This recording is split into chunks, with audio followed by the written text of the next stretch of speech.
Eu já dei a notícia, venda de motos crescendo 20% até agora deste ano no Brasil. Só que há preocupação em relação à violência no trânsito envolvendo os motociclistas. O mecânico Josimar Rodrigues Pardim, 28 anos, teve ferimentos generalizados no acidente com sua moto, que bateu contra um carro na noite desta segunda-feira na Avenida Sampaio Vidal. Segundo as informações, por volta das 2 horas, Pardim conduziu uma moto 1000 placas de Marília, no sentido bairro Centro, quando, no cruzamento com a Paz Leme, a moto acabou atingida por um Ford Escort, placas de Marília, conduzido pelo aposentado Antônio Martini Júnior, 72 anos de idade. Josimar, com ferimentos generalizados, foi levado para o Hospital de Clínicas de Marília. Tá aí, então, cresce a venda de motos, isso é importante, mas também é preciso melhorar a educação no trânsito. Bem, estamos no Dia do Trabalho Infantil, do combate ao trabalho infantil. Confira mais uma matéria especial para alertar a toda a sociedade sobre esse importante tema. O trabalho infantil é uma exploração que tira a infância e outros direitos garantidos por lei de 2,5 milhões de brasileiros de 5 a 17 anos. Em uma década, 40 mil crianças e adolescentes ficaram feridas enquanto trabalhavam, mais da metade com lesões graves como fraturas e amputações de membros.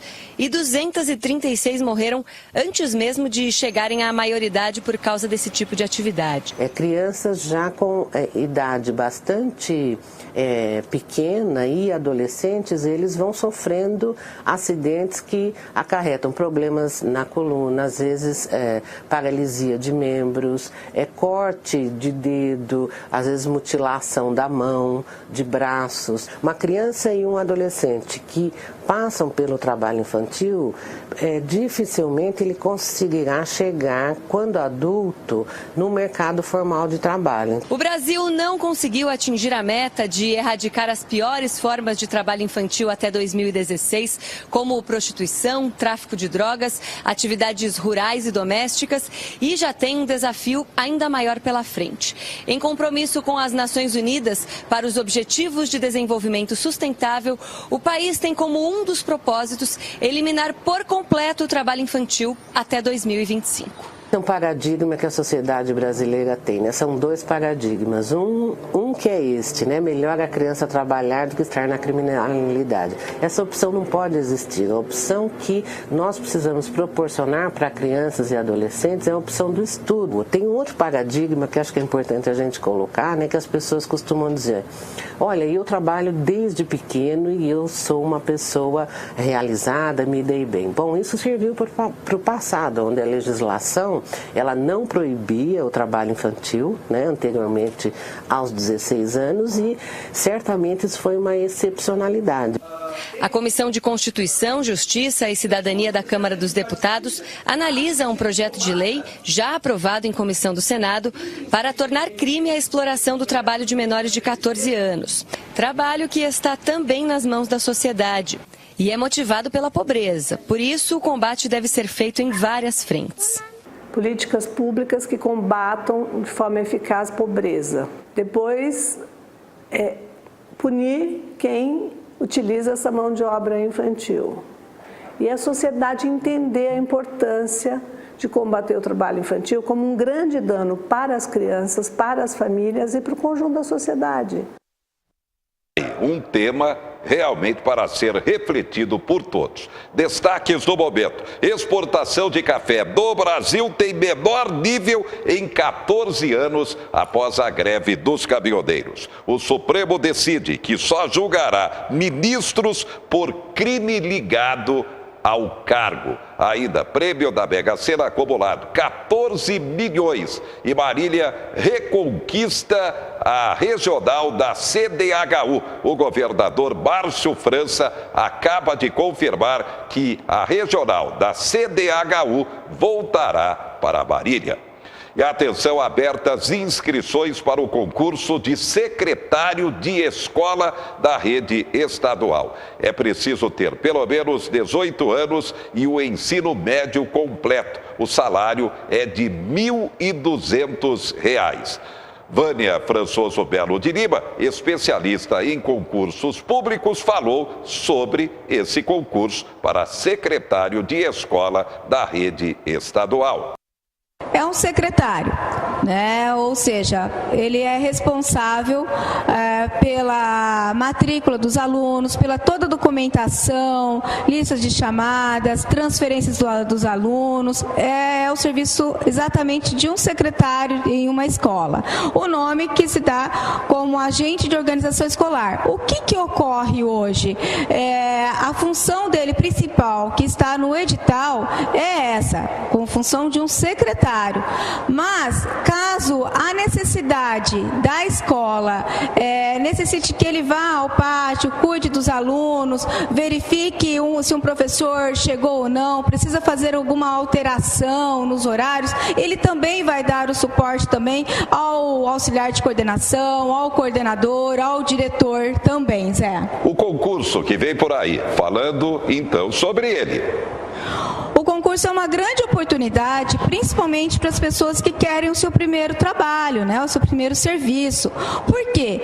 Quem pode fazer pode ter 17 anos, ou seja, eles exigem nível ensino médio, mas, ou seja, como a prova vai ocorrer agora em agosto, a posse possivelmente vai ser no início do ano que vem, é um concurso com validade de 2 anos, tem uma grande oportunidade aí de 1.495 vagas, que a abrangência é para todo o estado de São Paulo, para as 91 diretorias, inclusive para a cidade de Marília, e Marília compete a Marília também, várias cidades aqui da região também, que são compostas pela cidade de Marília, pela diretoria de Marília.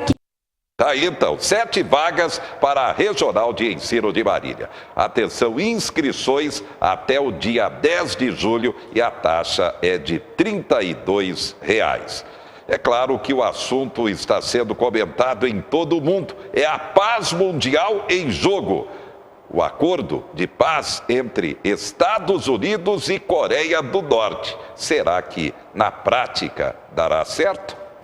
O primeiro aperto de mãos parecia ensaiado. Depois vieram mais alguns. Donald Trump e Kim Jong-un passaram cerca de 5 horas juntos, entre conversas privadas e reuniões com assessores. O clima de descontração entre os dois líderes nada lembrou os insultos trocados por ambos nos últimos meses. Kim Jong-un disse que as duas nações deixaram o passado para trás. O acordo assinado ontem representa uma cooperação entre os dois países. A Coreia do Norte se compromete a trabalhar para pôr fim ao programa nuclear do país. No fim do encontro, Trump disse numa entrevista coletiva que a conversa com o ditador coreano foi direta, honesta e produtiva, mas alertou que esse é um processo trabalhoso. Trump garantiu que os norte-coreanos trabalham para destruir uma base de lançamento de mísseis e que os Estados Unidos vão suspender as manobras militares na Península Coreana. As sanções contra a Coreia serão mantidas até que haja um avanço na questão dos direitos humanos no país. Trump acredita que saiu vitorioso da cúpula por ter conseguido um encontro histórico. Mas para essa professora de Relações Internacionais, o presidente norte-americano só quer mesmo ficar bem na foto, uma vez que várias ações para chegar a qualquer acordo já foram feitas em outros momentos, sem sucesso. Para ela, Trump tenta compensar o isolamento com os aliados do G7, que ficou evidente na cúpula do Canadá no final de semana. Ao mesmo tempo em que há um desgaste progressivo com os países aliados, o presidente Trump vai buscando uma aproximação, ou pelo menos uma tentativa de parecer bem na foto, né, como a gente costuma dizer, com alguém que seria improvável anos atrás. Para a professora, dificilmente a Coreia irá abandonar num primeiro momento seu programa com armas nucleares. Por isso, Kim Jong-un teria saído da mesa mais vitorioso que o próprio Trump. Coreia do Norte enfrenta vários problemas, várias dificuldades econômicas, inclusive há relatos, enfim, de que tenha passado por momentos de crise de fome, inclusive, e eventualmente, quando essa situação vai se agravando, é que os líderes acabam vindo para a mesa de negociação. O dilema todo em torno desse processo de negociação é o quanto cada um deles está disposto a ceder. Do ponto de vista racional, o programa nuclear é uma garantia de sobrevivência ao regime do Kim Jong-un. E é isso que nos faz ser um pouco céticos em relação a essa possível total desnuclearização.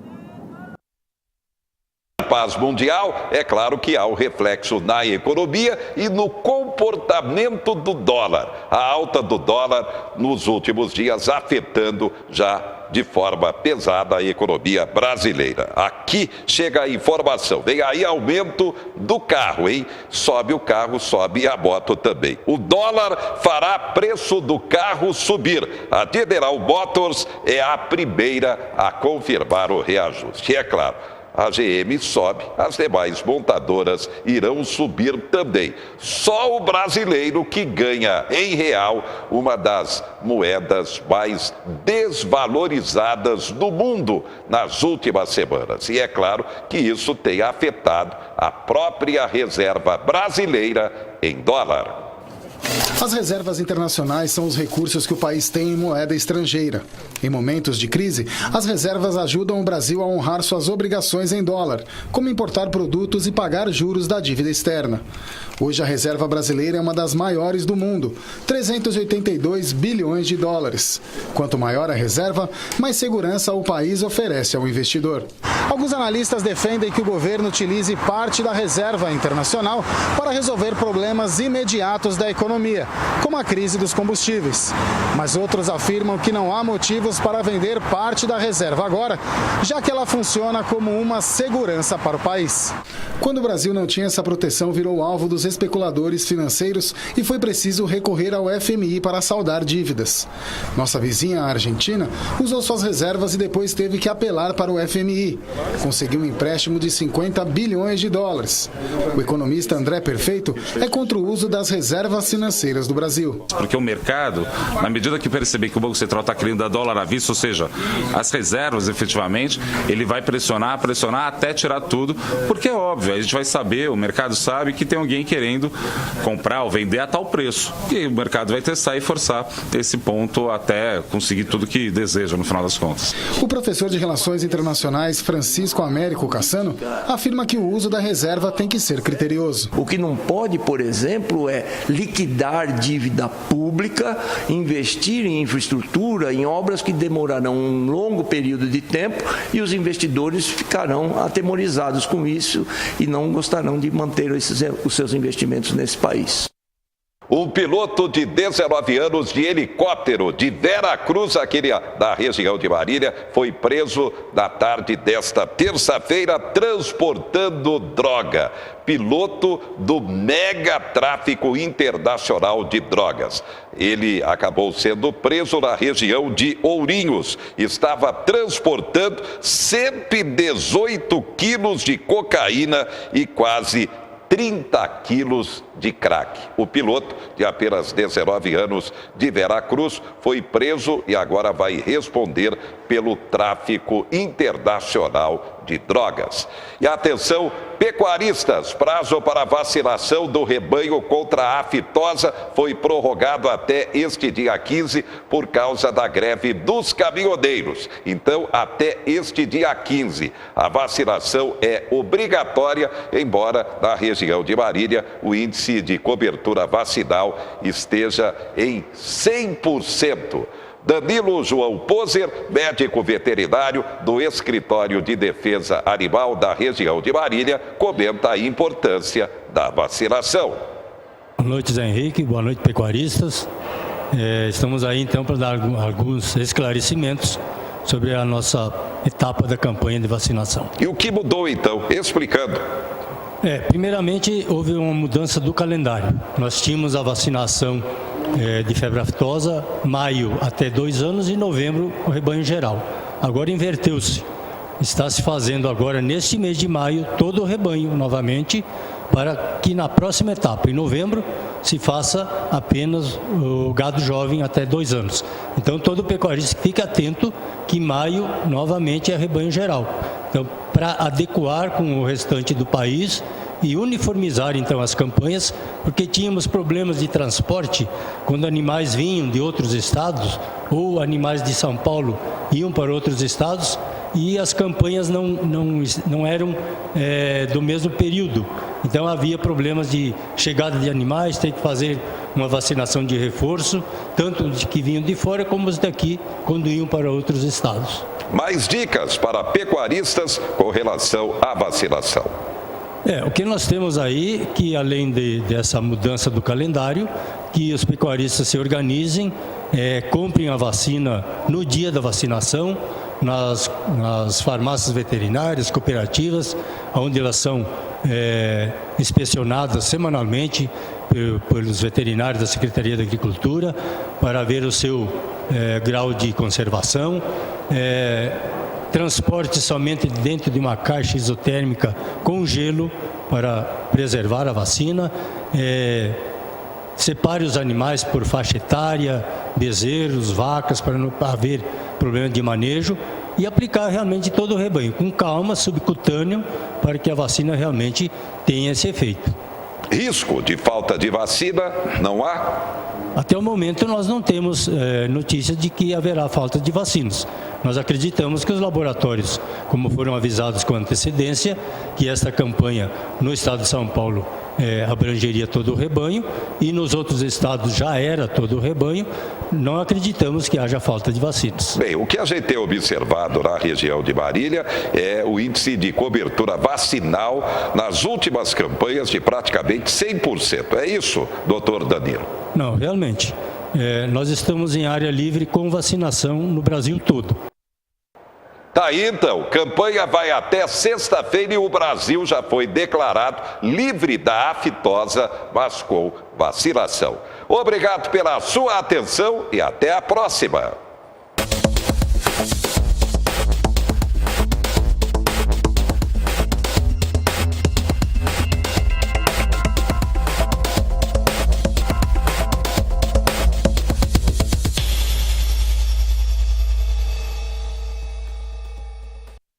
Quatro Notícias. Oferecimento Unimar, Universidade de Marília, Menin Engenharia e goleada de prêmios Taust.